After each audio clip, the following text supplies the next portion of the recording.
જય શ્રી કૃષ્ણ, જય માતાજી। કેમ છો બધા? મજામાં? તો સ્વાગત છે તમારા બધાનું આજના એક નવા વિડીયોમાં। અને અત્યારે જો આજે હું વાડીએ આવી ગઈ છું। કેટલા ટાઈમ પછી આજે પહેલી વખત વાડીએ આવી છું, કેમ કે ઘણા ટાઈમથી વાડીએ આવી જ નહોતી એમ। અને અત્યારે જો ઘડિયાળમાં 10 થઈ ગયા છે, બધું કામ કરીને ફ્રી થઈ ગઈ તો હું ગાલો વાડીએ કેટલા દિવસથી આવી નથી, તો માતાજીએ પહેલાં દીવા કરી લીધા અને પછી અહીં વાડીએ હું આટો મારી લઉં। અને વરસાદ જો 2 દિવસ થયો તો બહુ હતો, આજ તો નથી, પણ આમ ચાલુ તો છે। થોડીક વાર થાય તો એટલો બધો તડકો નીકળે ને થોડીક વાર થાય તો પાછો મંડે વરસાદ આવવા। 10 મિનિટ વાતાવરણ ફરે છે એમ। તો અત્યારે જો અહીંયા વાડીએ આવી ગઈ છું, તો કાલે વાડીએ કેટલા ટાઈમથી નથી ગઈ, તો થોડીક વાર આપણે ચક્કર મારી લઈએ અને માતાજી આવવાનું હતું તો એના દર્શન કરી લઈએ અને પછી આપણે ઘરે જઈએ। અને મારા મીસુબેન તો સવારમાં સ્કૂલે વહી ગયા છે, એને તો રોજની માટે જવાનું જોઈએ સ્કૂલે। અને વરસાદ જો અમારે સારામાં સારો થઈ ગયો, એટલે કૂવો આખો છલકાઈ ગયો છે। જો ન કરે આની પહેલાં એક વખત હું વાડી એવી ત્યારે બતાવ્યું હતું, ત્યારે કૂવામાં ઓછું પાણી હતું, પણ જો આટલોક જ અધૂરો છે। અને જ્યારે વરસાદ આવ્યો ને ત્યારે તો પહેલે દિવસે તો કૂવામાંથી બહારથી પાણી જતું હોય, એટલો આખો કૂવો ભરાઈ જશે ને છલકાઈ જશે, પણ અત્યારે જો એટલો ભર્યો છે, આખો કૂવો ભરાઈ ગયો છે। ફાઇનલી સારામાં સારો વરસાદ થઈ ગયો છે એટલે, બાકી અત્યાર સુધી તમારે એવો બધો વરસાદ થયો જ નહોતો, એટલે કૂવો આખો નહોતો ભરાણો, થોડોક જ ભરાણો હતો એમ, પણ અત્યારે જો આખો છલકાઈ ગયો છે। અને કેટલા ટાઈમથી જો વાડીએ જ નહોતી એવી, માંડવી નાની હતી ને ત્યારે એક વખત આવી હતી, ત્યારે તો નાની હતી, અત્યારે તો જો ઘેઘોર એકદમ લીલી છમ જેવી થઈ ગઈ છે। અને આ બધી જ આમ લીલી છમ જેવી દેખાય છે અને બહુ મસ્ત જો મોટી થઈ ગઈ છે માંડવી।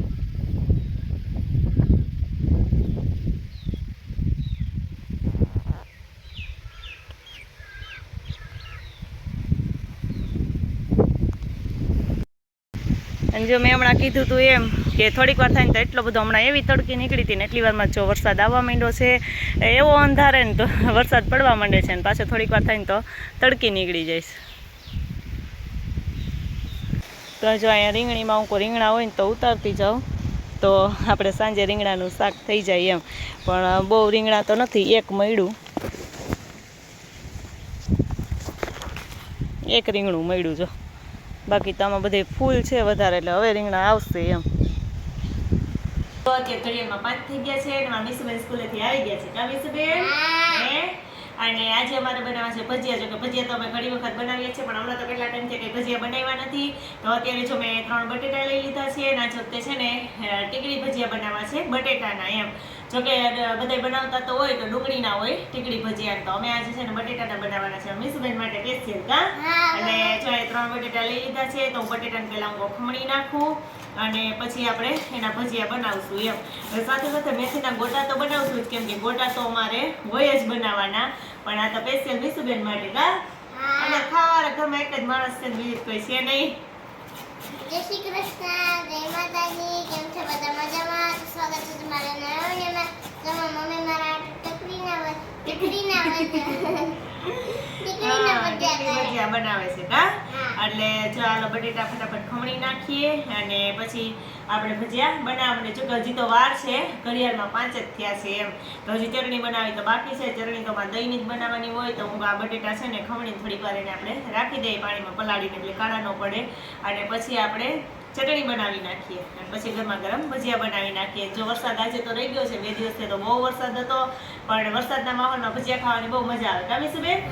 પણ 2 દિવસથી તો મેં બનાવ્યું, પકોડાય ભાવે, સારું તો પણ મીસુબેનને ભાવે જ છે। કા તો હાલો ફટાફટ ખમણી અને ભજીયા બનાવી નાખીએ। જો મેં આજે કીધું તેમ કે મારે ટીકડી ભજીયા બનાવવા છે, તો પહેલાં એ જ ભજીયા બનાવી લો। એટલે જો આમાં બટેટાનું ખમણ છે ને, એમાં મેં મીઠું સ્વાદ પ્રમાણે મીઠું નાખ્યું છે, થોડીક ચટણી નાખી છે, હિંગ નાખી છે અને ધાણા જીરું નાખ્યું છે। આ બધા જ મસાલા નાખી અને પહેલાં આપણે મસાલા છે ને સરસ મજાના મિક્સ કરી દઈએ। પછી બધા મસાલા મિક્સ થઈ જાય ને એટલે આપણે એમાં થોડો લોટ નાખી અને આપણું બેટર જેવું તૈયાર કરી લઈએ। જો આને લોટ બાંધવાનો નથી, પણ આપણે ઉપરથી લોટ નાખવાનો છે એમ। અને અહીંયા જો બનાવવાના છે ગોટા ભજીયા, તો માટે ધાણા સુધારી લઈ લીધા છે, અહીંયા સરગવો લીધો છે। સરગવો આપણે ખાઈને તો હેલ્ધી એમ, પણ આપણે તો ઓછો ઉપયોગમાં લેતા હોય, પણ અત્યારે જો અહીંયા અમારે ગામમાં તો કે ભાજી મેથી મળી નહીં, એટલે સરગવો લઈ લીધો। અને આ જો મરચાંની પટ્ટીના કરવા છે, તો પહેલાં આપણે ટીકડી ભજીયા જ કરવા માટેનો લોટ બેટર છે એનું એ તૈયાર કરી લઈએ। જો આ બેટર તો આપણે તૈયાર થઈ ગયું છે ટીકડી ભજીયાનું, પણ હજી તેલ નથી આવ્યું, તો હું કહું આપણે લોટ છે ગોટાનો બાંધવાનો છે, બાંધી લઈએ। તો ગોટાનો લોટ જો અમે તો આવી રીતે જ બાંધીએ છીએ કે કોરા લોટમાં જ બધું પહેલાં નાખી દઈએ છીએ, પછી આપણે એના અંદર સાચીના ફૂલ નાખીએ, સ્વાદ પ્રમાણે મીઠું નાખી દઈએ। થોડીક હિંગ નાખી દઈએ કે તીખાની ભૂકી નાખવી તો નખાય, પણ અમારે મીસુબેન ને પ્રિન્સબેન ઓછી ભાવે એટલે અમે તીખાની ભૂકી નથી નાખતા એમ. અને પછી આપણે બધો લોટ બાંધી લઈએ એટલે તેલ આવી જાય એટલે પહેલાં ટીકડી ભજીયા કરીએ અને પછી ગોટા બનાવીએ. અને જો આ ઓલા રસોડામાં ગેસ છે ને અમે અહીંયા જ લઈ લીધો છે, કેમ કે ત્યાં વરસાદ આવ્યો ને તો પાણીનું બધું પલળી ગયું તું, આખા રસોડું પાણી થઈ ગયું હતું. એટલે તે દિવસનો લીધો ને તો હમણાં 2 દિવસ વરસાદ હતો ને તો અહીં રાખ્યો જ છે.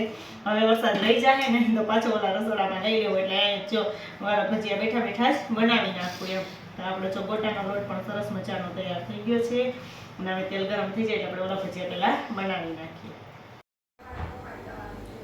તો જો આપણું તેલ ગરમ થઈ ગયું છે તો હવે આપણે પહેલાં ફટાફટ ટીકડી ભજીયા જો બનાવી નાખીએ. આને કોઈ આકાર આપવાનો ન હોય પણ એમણામ જ આપણે બનાવવાના હોય. એટલે જો ફટાફટ આપણે ભજીયા છે ને એકદમ છે ને કડક થવા દેવાના, આમાં સાજીના ફૂલ ન નાખવાના, નકર તો પોચા થાય. એટલે આ કડક હોય ને તો જ ભાવે એમ, એટલે આપણે એકદમ કડક ક્રિસ્પી જ બનાવવાના છે.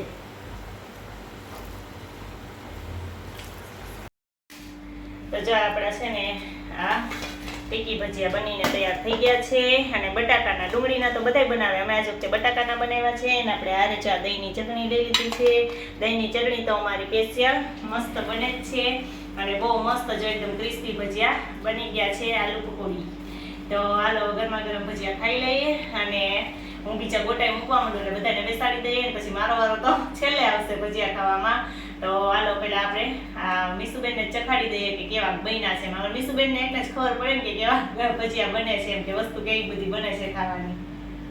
મમ્મી આલુ ટીકીના ભજીયા બનાવી લીધા છે ને હવે જો હું ટ્રાય કરું છું. બહુ ક્રિસ્પી બન્યા છે, કુરકુરે જેવા. કુરકુરે જેવા તો ખાવા માંડો બેન, તમે કુરકુરે જેવા જ છો ને? હે?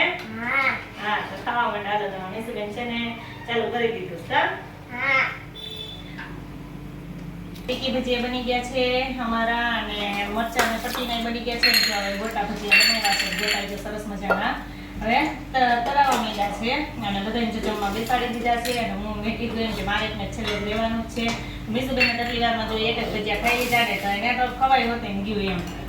અત્યારે જમીન નવરા થઈ ગયા છે અને ઘડિયાળમાં 9 થઈ ગયા છે. આજ તો બહુ મોડું થઈ ગયું, કેમ કે અમે ભજીયા કેવું કંઈક બનાવીએ ને ત્યારે તો વાસણે બહુ વધારે થાય એમ. એટલે જો વાસણ ઉટકીને હજી તો અત્યારે નવરી થઈ છું ને ઇસ્ત્રી કરવાની છે. જો 3-4 દી ઇસ્ત્રી ન કરીએ તો ઇસ્ત્રી કરવાનો ઢગલો થઈ જાય. એટલા કપડાં થઈ ગયા છે તો હું આજ કરી જ નાખું, કેમ કે કાજ નહીં કરું તો પછી રોજ રોજ ભેગા થતા જઈશ વધારે ને વધારે. એટલે આજે જો ઇસ્ત્રી કરવા બેસી ગઈ છું તો ફટાફટ બધા કપડાની ઇસ્ત્રી કરી નાખું. અને આ સાથે આજનો વિડીયો પણ અહીં એન્ડ કરીએ છીએ. જો અમારો વિડીયો તમને ગમ્યો હોય તો લાઈક કરજો, શેર કરજો અને જો ચેનલમાં નવા હોય તો સબસ્ક્રાઈબ કરવાનું ભૂલતા નહીં.